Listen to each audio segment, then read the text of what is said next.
माझं सोलापूर न्यूजमध्ये आपल्या सगळ्यांचं स्वागत। सोलापूर शहरासाठी 20 मेपर्यंतच पुरेल इतका पाणीसाठा सध्या औज बंधाऱ्यामध्ये उपलब्ध असून त्यामुळे 10 मेपासून उजनी धरणातून पाणी सोडावे अशा मागणीचे पत्र महानगरपालिकेने जलसंपदा विभागाला दिले आहे।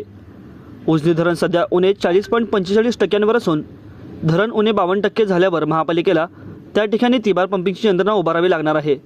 त्यासाठी तब्बल 2 कोटींचा खर्च अपेक्षित असून सध्या धरणातून दुबार पंपिंग सुरू आहे। औज बंधाऱ्यात सध्या 2 मीटर तर चिंचपूर बंधाऱ्यात 3.5 मीटर पाणी आहे।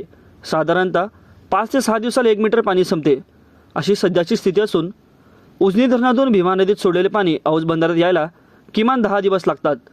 आता दुष्काळाच्या पार्श्वभूमीवर नदीत ठिकठिकाणी खड्डे मारल्याची स्थिती आहे, त्यामुळे नदीचे पाणी औज बंधाऱ्यात यायला 2 दिवस वाढवावे लागतील असा अंदाज महापालिका अधिकाऱ्यांना आहे।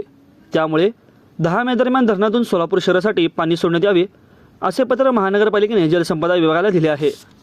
सोलापूर जिल्ह्यात 5-6 दिवसांपासून अवकाळी पाऊस पडतोय। त्यात सोलापूर जिल्ह्यातील उत्तर सोलापूर, माळशिरस, मोहोळ, मंगळवेढा व माडा सांगोला या 6 तालुक्यातील शेतकऱ्यांचे मोठे नुकसान झाले आहे।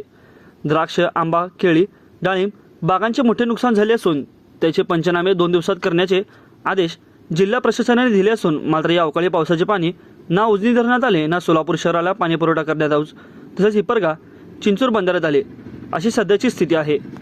माझं सोलापूर न्यूज या यूट्यूब चॅनलला सबस्क्राईब करा आणि बेल आयकॉन प्रेस करायला विसरू नका।